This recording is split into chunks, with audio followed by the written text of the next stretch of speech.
أهيم وحدي وما في الليل شاك سوايا.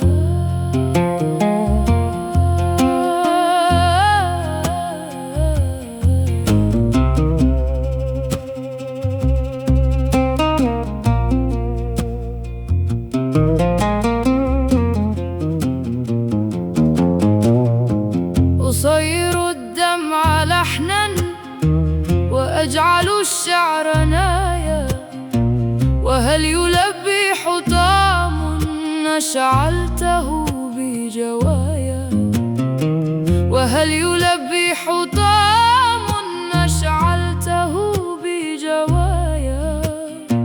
النار توغل فيه والريح تذر البقايا، النار